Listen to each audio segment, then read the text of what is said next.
লীগের সদস্য না, ছাত্রলীগের সদস্য। আমরা সাধারণ স্টুডেন্ট, আমরা দেশের সাধারণ স্টুডেন্ট। আমরা নিজেদের যার যার নিজস্ব অধিকার আদায়ের জন্য আমরা আন্দোলন করছি। এখানে পুলিশ, যুবলীগ, ছাত্রলীগের ছাত্রলীগের দায়িত্ব হলো আমাদেরকে প্রোটেক্ট করা এবং আমাদের পক্ষে থাকা। কিন্তু তারা কি করেছে? তারা আমাদের পক্ষে থাকেনি, তারা আমাদের খারাপ করেছে, আমাদের খারাপ ব্যবহার করেছে, ঠিক কিনা? তাছাড়া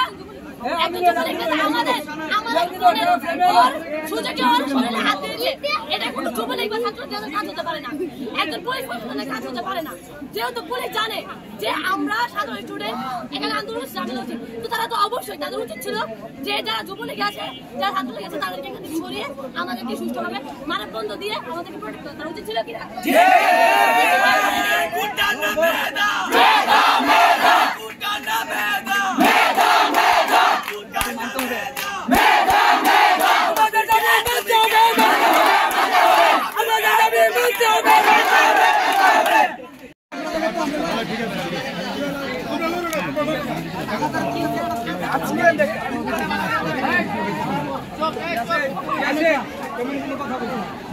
আজকে আমাদের স্টুডেন্টদের উপর প্রশাসন, ছাত্রলীগ, যুবলীগ আমাদের সাথে যে ব্যবহারটা করছে, এটা আমরা তাদের থেকে আশা করি না। আমরা নবীনগরের কৃতি সন্তান, আমরা এখানে থেকে ছোট থেকে বড় হয়েছি। আমাদের উপর ছাত্রলীগ, যুবলীগ, আমাদের প্রশাসন আমাদের মেয়েদের গায়ে হাত দেয়, আমাদের ছেলেদের গায়ে হাত দেয়। এটা আমরা কোনোদিন মানতে পারি না। এটা আমাদের সাথে ওনারা সাপোর্ট দিবে। প্রশাসন আমাদের জনতার জন্য, আমাদের স্টুডেন্টদের জন্য আজকে প্রশাসন পর্যন্ত আমাদের ছাত্রীদের গায়ে হাত দেয়। আওয়ামী লীগ, ছাত্রলীগের সভাপতি যে হোক, সভাপতি না,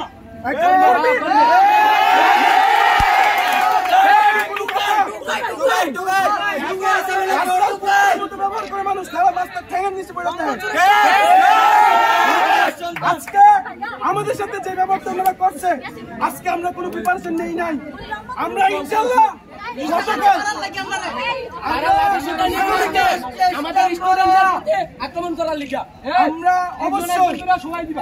আমরা অবশ্যই আগামীকাল আমাদের ফুল সেফটি নিয়ে প্রিপারেশন নিয়ে আমরা পুরো নবীনগর থেকে স্টুডেন্ট জনতা একসাথে করে আমরা কালকে আগামীকাল নামতেছি।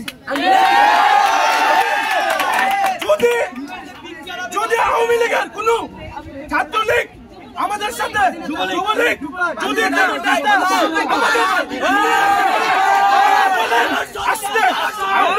আগামীকাল রাজপথে থাকবো।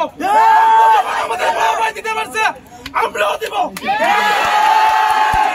আমার ভাই রক্ত দিতে পারলে আমরাও রক্ত দিতে চাই। আমরা লড়তে চাই। এই বক্তব্য আর কি দিবা? দোকানে আমাদের ঘুরে চলে যাবো, বক্তব্য আর কি দিবা? আমাদের বক্তব্য